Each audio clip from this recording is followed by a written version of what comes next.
Hello दोस्तों, मेरा नाम है संदीप चौहान और स्टडी फॉर सक्सेस पर आपका स्वागत है।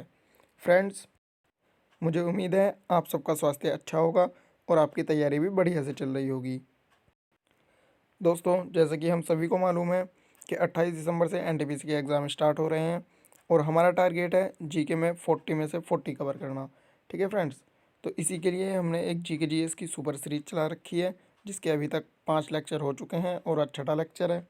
दोस्तों, जैसे कि आपको पता है कि इसमें हम वो क्वेश्चंस करते हैं जो कि प्रीवियस ईयर हैं आए हुए हैं और जो बार बार रिपीट भी होते हैं। ठीक है फ्रेंड्स, और उनसे रिलेटेड क्वेश्चन भी करते हैं।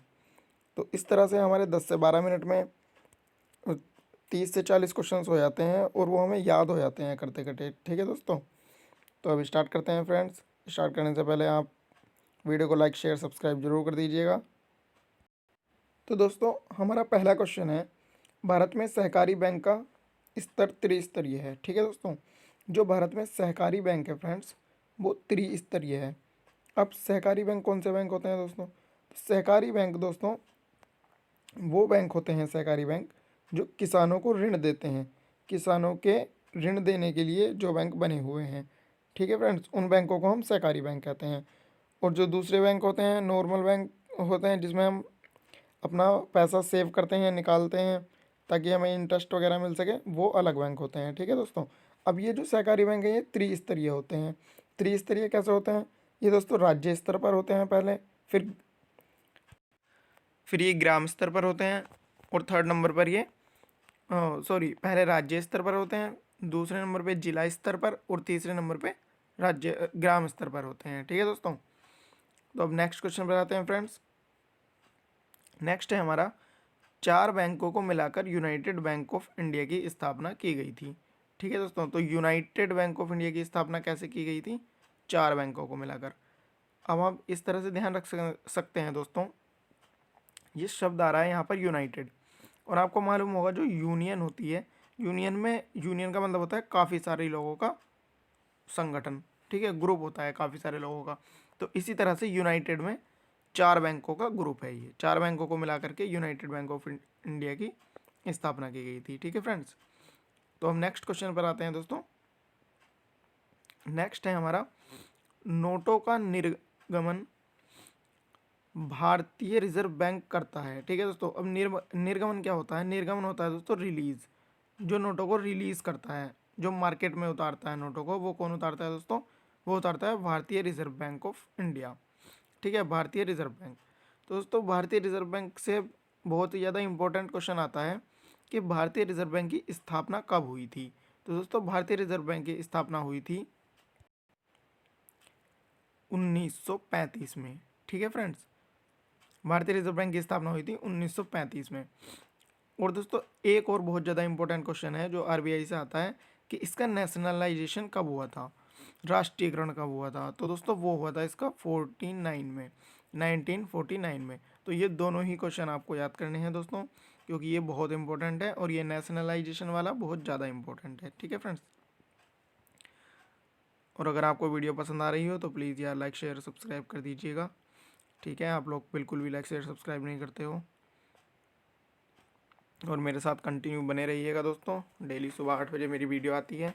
ठीक है फ्रेंड्स, अब हम नेक्स्ट क्वेश्चन करते हैं दोस्तों। नेक्स्ट है हमारा, नोटों का निर्माण न्यूनतम कोष प्रणाली द्वारा किया जाता है। तो दोस्तों, जो नोटों का निर्गमन होता है, जो रिलीज होते हैं नोट, ये किस प्रणाली द्वारा होते हैं? तो ये न्यूनतम कोष प्रणाली द्वारा रिलीज होते हैं। ठीक है फ्रेंड्स, अब हम नेक्स्ट क्वेश्चन पर चलते हैं दोस्तों।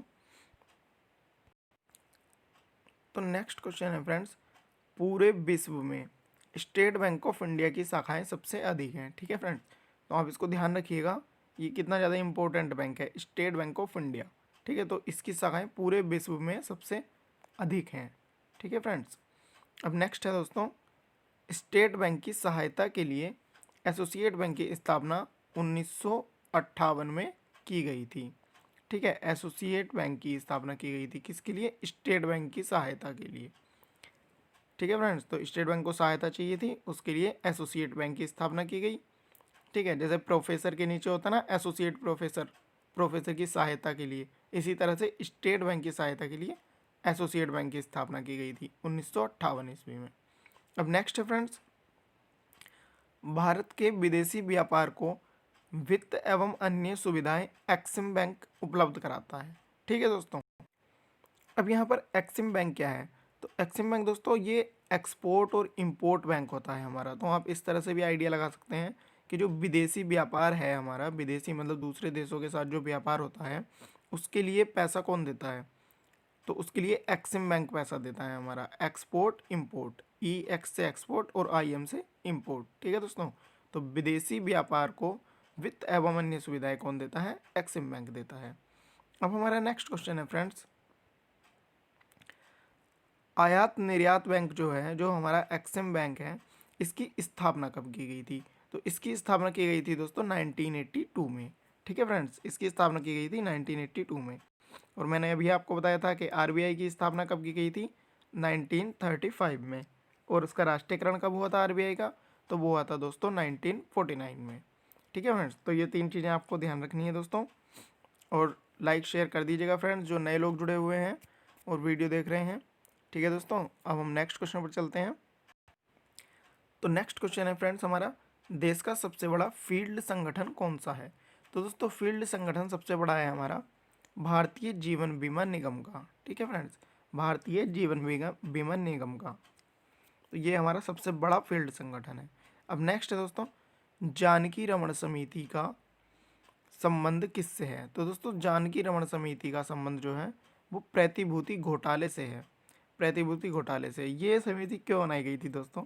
तो जानकी रमन समिति बनाई गई थी हमारी जो बैंकों में घोटाले वगैरह होते हैं ना, इस चीज़ को रोकने के लिए और देखने के लिए, मतलब बैंकों की जांच के लिए जो समिति बनाई गई थी उसका नाम जानकी रमन समिति है। अब ये तो आप लोगों को ही पता है यार, समिति वमिति तो ठीक है बना दी थी इन्होंने, लेकिन घोटाला जिसको करना होता है वो फिर भी कर रहा है, दबा के कर रहा है। ठीक है, सरकार भी काम कर रही है, ऐसा नहीं है, बट ठीक है अपना चल रहा है सब कुछ। इतना काम हो नहीं रहा है इतना सही से, मतलब। ठीक है दोस्तों, तो समितियाँ तो बनी हुई हैं घोटाले रोकने के लिए, घोटाले लेकिन फिर भी हो रहे हैं। अब नेक्स्ट क्वेश्चन है फ्रेंड्स, पृथ्वी 4 जुलाई को सूर्य से सर्वाधिक दूरी पर रहती है। ठीक है दोस्तों, तो पृथ्वी जो है हमारी वो सूर्य से सर्वाधिक दूरी पर कब होती है? 4 जुलाई को होती है। ठीक है फ्रेंड्स। अब एक क्वेश्चन इसमें यही बनता है दोस्तों कि पृथ्वी सूर्य के सबसे निकट कब होती है? तो वो होती है दोस्तों 22 मार्च को। ठीक है फ्रेंड्स, 22 मार्च को होती है वो सबसे नज़दीक।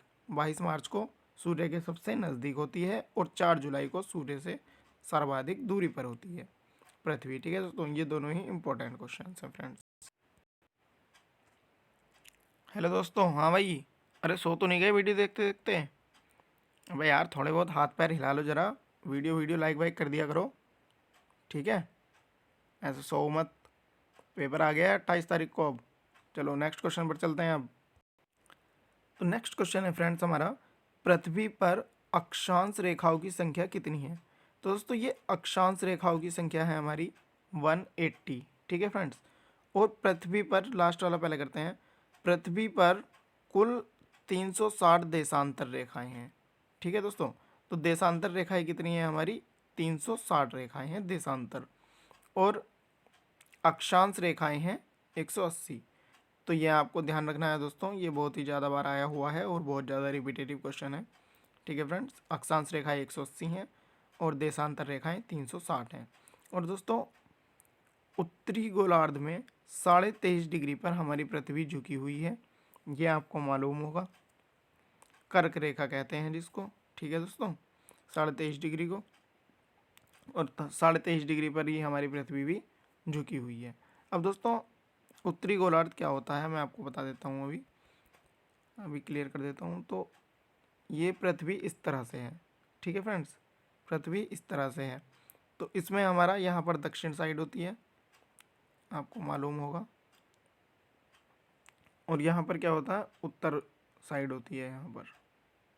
यहाँ पर उत्तर साइड होती है फ्रेंड्स, यहाँ पर दक्षिण होती है। तो उत्तरी गोलार्ध में इस साइड को हमारी जो 23.5 डिग्री कर्क रेखा है वो इधर है, उत्तरी गोलार्ध में है। जैसे अगर हम इसको बीच में से बांट दें इस तरह से, तो ये उत्तरी गोलार्ध में कर्क रेखा पड़ जाएगी। कहाँ पर? 23.5 डिग्री पर। ठीक है दोस्तों।